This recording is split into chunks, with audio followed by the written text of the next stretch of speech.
Je suis désolé en cette période de Noël de vous imposer ça, mais c'est entre rigolo, entre aimer se faire du mal et entre pathétisme et entre dire ouais ça existe. C'est intéressant de vous partager. Manon Aubry a fait un petit short où elle donne des stratégies pour survivre. Vous savez, pour survivre au fameux repas de Noël, parce qu'au repas de Noël, il y a toujours le tonton facho et la tata raciste, tu vois. Elle donne des solutions ou des stratégies pour s'en sortir.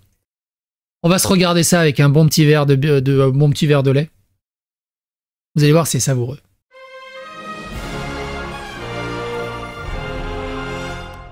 Attention, please.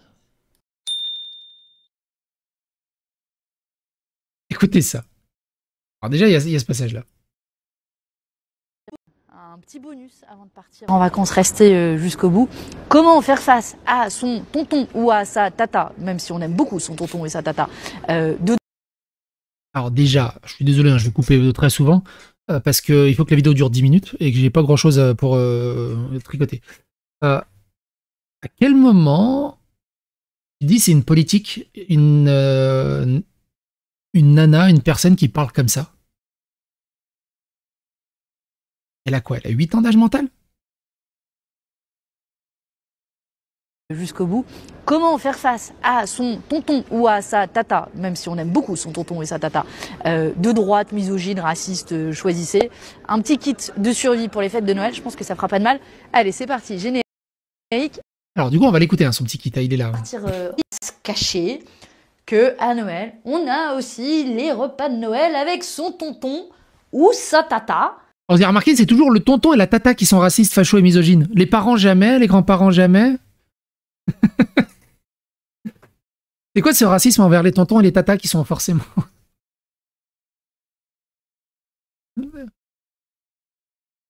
Ou vous pouvez aligner son cousin, son grand-père, son machin. Bref, vous savez, ces personnes-là qu'on voit une fois à Noël et qui arrivent « Ah oui, toi, tu sais, t'es militant de la France Insoumise, et puis t'es un affreux gauchiste, et puis voilà. » On a pensé à vous, et on va vous laisser, avant de partir en vacances, avec un petit kit pour faire face au fait de... Le guide de survie pour les repas de famille d'extrême droite, ils ont fait ça comme si c'était un truc de table Ikea. De fin d'année, et pour faire face aux tontons relous de droite, sexistes, racistes, tout ce que vous voulez. En fait, juste normal. Qui a connu la société d'avant, et que le petit jeune là en face de lui, là, qui a même pas payé ses premiers impôts, veut lui donner des leçons de morale et des leçons de vie de société. On va vous laisser quelques petits arguments du type, quand votre tonton misogyne dira « Oui, mais de toute façon, les violences... » Misogyne et xénophobe, quand même. Oui, mais on sait que... Je fais assez mal le tonton. Oui, mais on sait que les violences sexistes et sexuelles ne sont réalisées que par des étrangers. Alors ce sera le moment... Alors, personne dit ça. Personne dit ça. Ils disent qu'il y a beaucoup d'étrangers qui sont dans les violences faites aux femmes. Plus des 3/4 en Île-de-France sont faits d'étrangers. On fait d'étrangers, hein. D'étrangers. Je vous rappelle que parmi les Français en Île-de-France, il y a aussi des Français avec une origine ethnique étrangère, mais qui sont considérés dans les statistiques comme français. On en a parlé, hein, tout ça, dans des précédentes vidéos. Sexistes et sexuelles ne sont réalisées que par des étrangers. Alors ce sera le moment de dire à votre tonton relou, misogyne et xénophobe. Alors du coup, comment tu contres cet argument? Je vous laisse le suspense de comment elle va le contrer, cet argument. L'argument, il est simple à contrer. Tu peux pas dire que c'est que les étrangers qui font ça. Mais une très forte majorité, c'est les étrangers. C'est tout. Il n'y a pas grand-chose à dire de plus, en fait. Il y a les statistiques du gouvernemental et qu'on a analysées dans des précédentes vidéos autour de ces sujets-là. C'est tout. Comment les gauchistes vont contre-argumenter ça? Écoutez bien, il faut rester un minimum concentré. Parce qu'en fait, ça n'a tellement aucun sens que c'est compliqué à connecter les neurones. Écoutez ça. Que, en En fait, les statistiques sont très claires, que 90%, plus de 90% par exemple, des violences sexuelles sont commises par des hommes de l'entourage. Et que peut-être, ça c'est si vous voulez mettre l'ambiance. Voilà.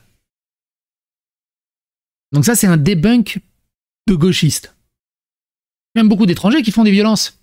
Est-ce que tu savais que les statistiques prouvent, c'est pas les étrangers, 90% des violences faites aux femmes proviennent de l'entourage.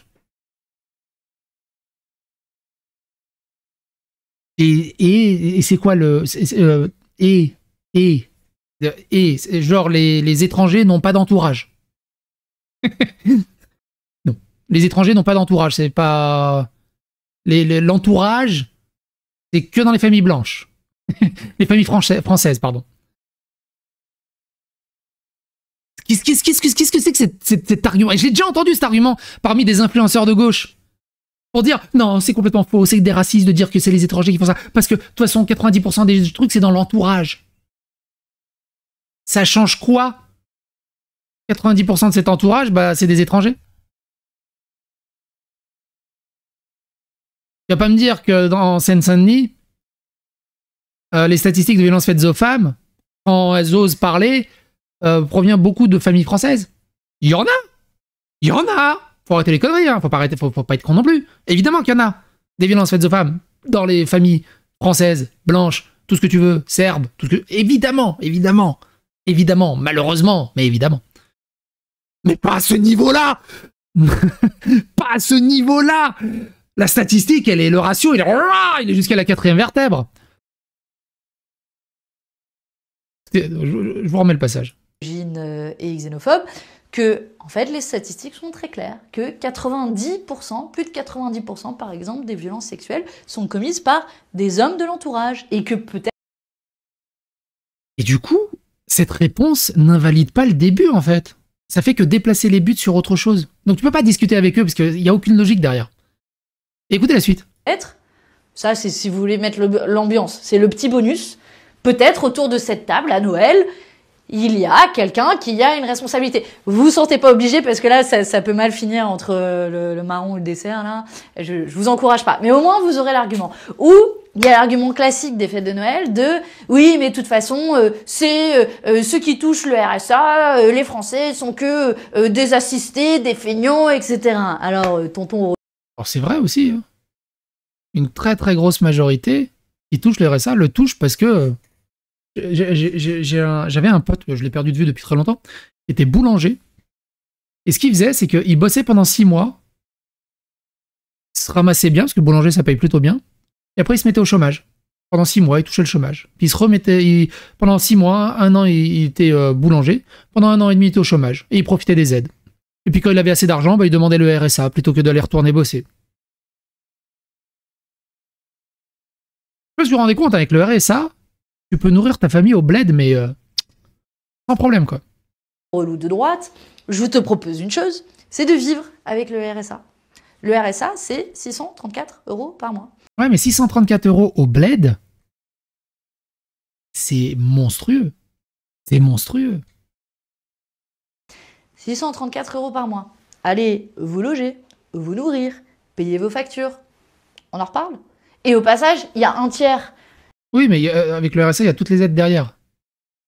De ceux qui pourraient bénéficier du RSA, qui ne le demandent pas. Donc le non-recours dit quelque chose de... C'est pas vraiment des gens des assistés, plutôt des gens où la responsabilité de l'État, c'est pas de les laisser et de les abandonner au bord du chemin.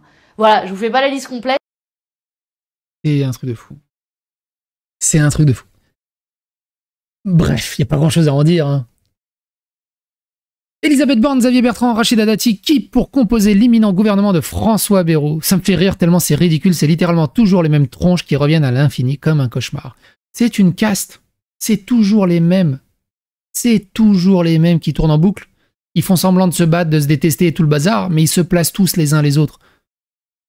Il n'y a pas de sang neuf dedans. C'est une caste qui s'autoprotège. Qui truque absolument tout ce qu'il y a pour continuer à avoir du pouvoir et continuer à être en place. Pas grand chose à dire de plus. Bref, et vous? Caché. Qui va jouer le rôle du tonton raciste pendant ce repas de Noël? Ça sera vous? Ça sera votre copain? Ça sera votre mamie? Ça sera votre chien? À votre gamin? Non, franchement. Moi, tous les repas de Noël que j'ai eus, ça s'est toujours très bien passé.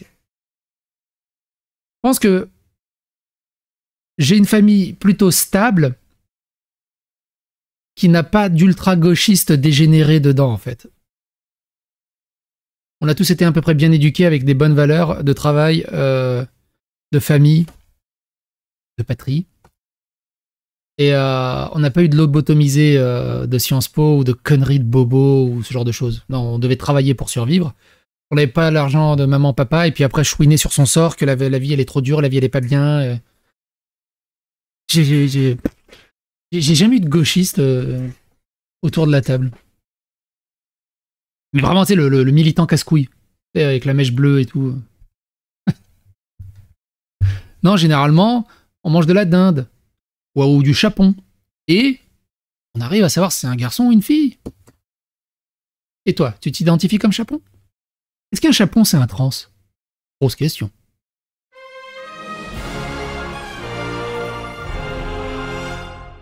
Attention, please.